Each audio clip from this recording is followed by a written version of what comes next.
رمضان إن الشوق فينا فاضح من ذا يلوم دموعنا بلقاك رمضان إن الدمع فينا غائر سبحان من بالمكرمات حباك. بسم الله الرحمن الرحيم الحمد لله رب العالمين والعاقبة للمتقين ولا عدوان إلا على الظالمين والصلاة والسلام على رسولنا محمد وعلى آله وصحبه أجمعين. قال الله تبارك وتعالى في القرآن الكريم بعد أعوذ بالله من الشيطان الرجيم بسم الله الرحمن الرحيم الله لا إله إلا هو الحي القيوم صدق الله العظيم. Falënderimi dhe latrimi I takon Allahut të Gjeleshanuhu, Allahun e falenderojmë për ti falë dhe ndihmë kërkojmë. Salavat dhe selame I dërgojmë Muhammed Mustafa sallallahu alaihi wasallam, familjes së tij, shokëve të tij, të gjithë atyre që e pasuan dhe e pasojnë rrugën e Muhammedit sallallahu alaihi wasallam dhe në ditën e Kiametit. Të respektuar vëllezër besimtar, do të jemi bashkërisht edhe sonte për këtë natë të bekuar të Ramazanit, ku do të mundohemi të themi disa fjalë në lidhje me emrin e bukur të Allahut Gjeleshanuhu El-Qayyum. Emri I bukur I Allahut Gjeleshanuhu El-Qayyum, në gjuhën tonë, në gjuhën shqipe ka kuptimin I përjetshëm. Ky emër I bukur I Allahut Gjeleshanuhu El-Qayyum I përjetshëm përmendet edhe në Kur'anin famëlar, përmendet edhe në hadithet e pejgamberit sallallahu alaihi wasallam. Emri I Allahut Gjeleshanuhu El-Qayyum I përjetshëm nuk I paraprin mos eksistenca dhe është I përjetshëm përgjithmonë në sundimin e tij. Me këtë emër të bukur të Allahut Gjeleshanuhu pohohet vetë mjaftueshmëria si cilësi e Allahut Gjeleshanuhu, që të thotë se Allahu Gjeleshanuhu është I pastërti nga çdo mangësi, është I vetë mjaftueshëm, I panevojshëm për dikë, kurse krijesat e tij kanë nevojë për ta dhe ai U mjafton krijesave të tjerë. Në surën El-Baqara, ajeti 255, Allahu Dhul Jalal urdhëron dhe thot: Allahu la ilaha illa huwal hayyul qayyum. Allahu është një, nuk ka zë tjetër përveç Allahu Gjeleshanuhu. Allahu Gjeleshanuhu është mbikëqyrës I përhershëm dhe I përjetshëm. Nëpërmjet këtij ajeti kuranor, Allahu Dhul Jalal na I bën me dije se Allahu është një I vetmi, nuk ka zot tjetër poshtë Allahu Gjeleshanuhu. Allahu Gjeleshanuhu është mbikëqyrësi jonë, Allahu Gjeleshanuhu është I përhershëm jonë, Allahu Gjeleshanuhu është I përjetshëm jonë. El-Qayyum I përjetshëm është një nga emrat më të mëdhenj që ka disa prej kuptimeve që ne mund t'i kuptojmë. Në kombinim me emra tjerë, si në ajetin e mësipën, mendohet se formohet me emrin e madh El-Ism El-Adham. El-Qayyum është ai që ekziston nga vetvetja, që është I vetë përmbajt. Allahu gjithashtu është I vetëm që na mban, na kontrollon gjithësinë, gjitha formët e jetës sot. Në surën Ar-Rum, ajeti I 25, Allahu Dhul Jalal thot: "Wa min ayatihi an takuma as-samaa wal-arda bi amrihi." Dhe nga treguesit, nga shenjat e tij është se qielli dhe toka qëndrojnë me urdhnin e Allahut Gjeleshanuhu. Që do të thotë se Allahu Dhul Jalal vështirave I ka urnu si qiellën, si tokën, që të rrinë ashtu siç mendon, siç dëshiron Allahu Dhul Jalal. Në rast se toka, qielli, po edhe çdo gjallëes tjetër ban një hap pa urdhnin e Allahu Xhaleshanuhu, atëherë secili prej nesh do ta shohim shkatrimin e kësaj dynjaje, shkatrimin e kësaj bote.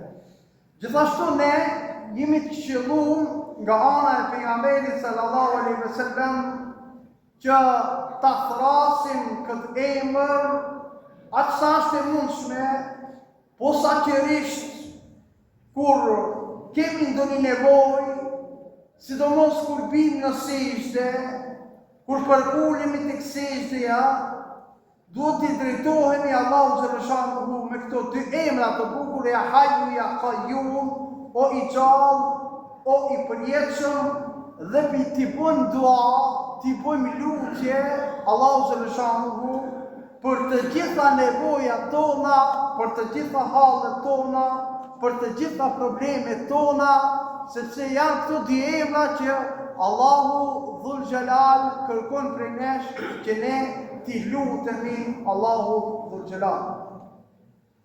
Në surën Ali Imran, ajeti I parë dhe I dytë, Allahu Dhul Jalal gjithashtu thotë: Alif Lam Mim, Allahu la ilaha illa huwal hayyul qayyum.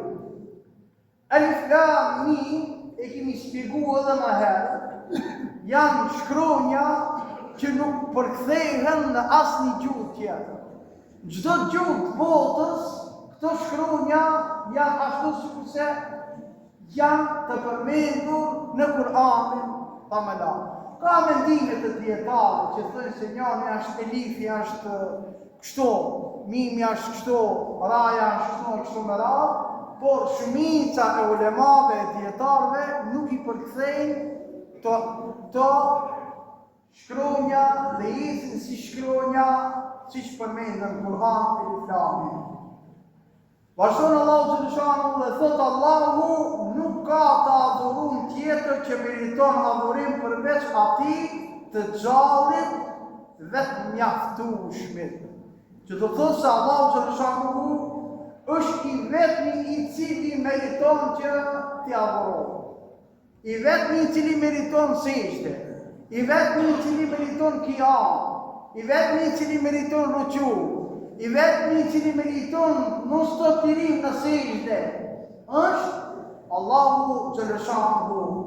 Që do thotë se adhurimi jon, I gjithë ibadeti jon, I gjithë adhurimi jon I takon Allahu Xhaleshanuhu, atij I cili është I gjallë, I cili është I vetë mjaftueshëm. Allahu Xhaleshanuhu e drejton këtë gjësi me anë të ligjeve që I ka caktuar. Dhe kaq ligje nuk janë gjonat veçanta vetë ekzistuese, por të cilëve Allahu Xhaleshanuhu ua ka dhënë drejtimin, ua ka dhënë administrimin, që ata të ekzistojnë, që ata të punojnë. Ligjet janë vetëm veprimtaria dhe akti ekzistues I Allahu Xhaleshanuhu. Allahu Xhaleshanuhu ekziston edhe pa këto ligje. Allahu Xhaleshanuhu ekziston edhe pa këtë administrat. Allahu Xhaleshanuhu ekziston pa kurrë çfarë ligji që ne kemi nevojë për ligjet dhe për administrimin në përgjithësi. Shpejtëherë ne shohim se edhe shkenca, të cilët I hulumtojnë për çdo ditë, shohim se shkencat dalin për me dëshmu një gjë e cila nuk ka ndodhur më herë, e cila vjen harmoni me ligjet që I ka dhënë Allahu Xhaleshanuhu.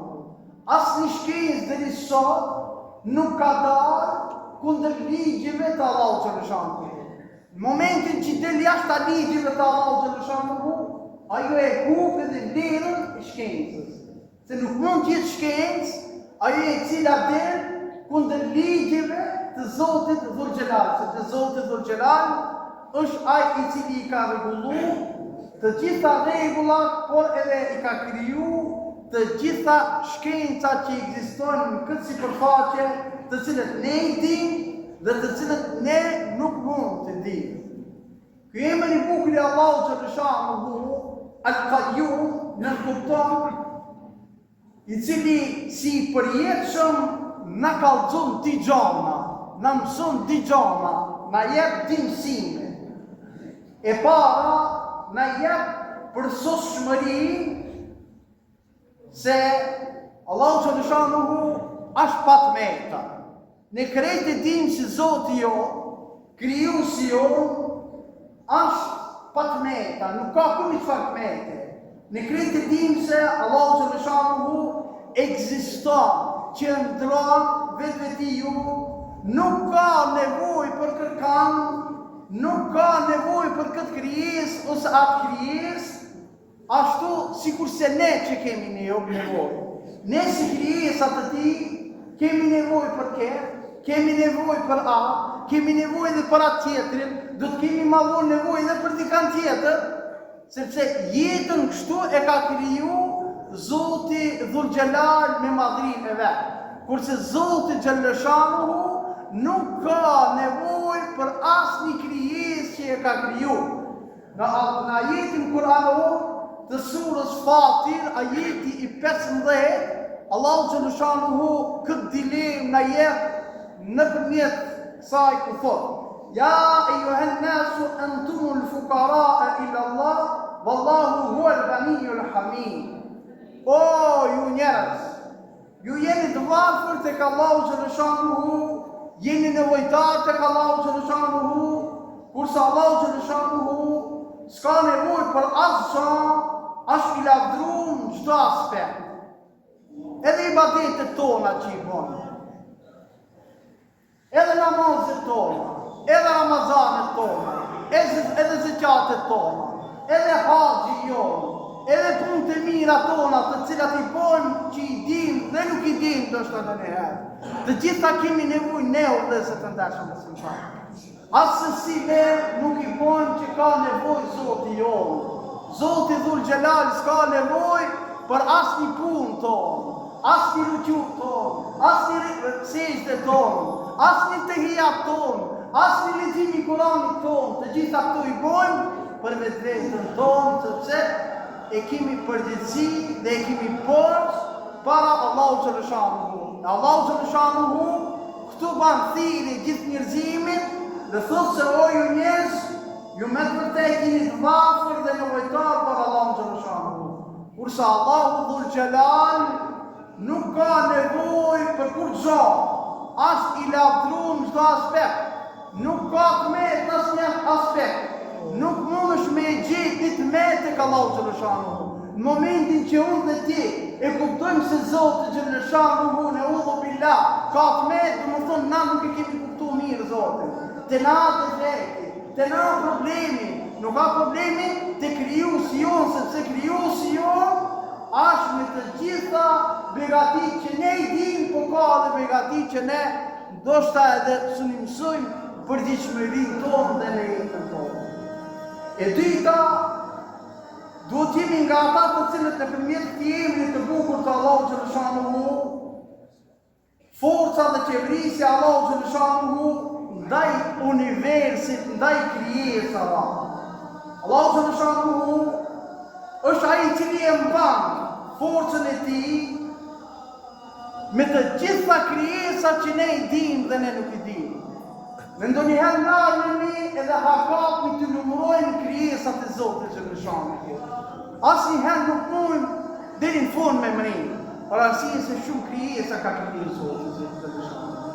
Edhe në këtë rast, edhe në këtë drejtim, forca e qeverisë së Allahu xhaleshanuhu është shumë më e madhe se sa na që mund ta logjikojmë dhe ne mund ta kuptojmë. Vetëm ta morëm një shembull dhe do ta përfundojmë. Shpeshherë neve na duhet shipja, po. Shpeshherë dy ship kemi në jetën tonë, sidomos gjatë kohës së vetë.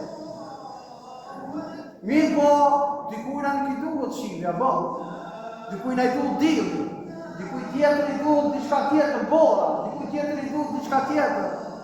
Andaj Zoti Dhul Gjelal me madhninë e vet I ka caktuar ligjet në natyrë se si do të jetë sot, si do të jetë nesër, si do të jetë pas nesër.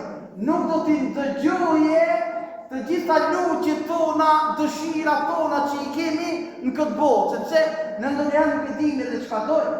Ndonjëherë ne e teprojmë kërkesat tona. Andaj Zoti Xhaleshanuhu me madhninë e vet e din se kush se çka don, si don, çish don, tek don dhe me sa mos don. Sepse për atë është edhe krijues I gjithësisë. Bashkërisht e lutim Allahun Xhaleshanuhu që ki emër I Tij I bukur, I cili është El Qayyum I përjetshmi, thellë të hije në zemrat tona, ta mësojmë mirë këtë emër të bukur të Tij dhe të jemi nga ata të cilët këtë emër të Tij e kemi në zemrat tona, në shpirtat tonë, për dëshmërinë tonë, që ta mësojmë ki emër I Tij I bukur dhe emrat e Tij të tjerë, të cilët janë emra të zgjedhur të Allahut Xhaleshanuhu. Zoti nasib në rrugë, elhamdulillahi rabbil alamin. رمضان إن الشوق فينا فاضح من ذا يلوم دموعنا بلقاك رمضان إن الدمع فينا غائر سبحان من بالمكرمات حباك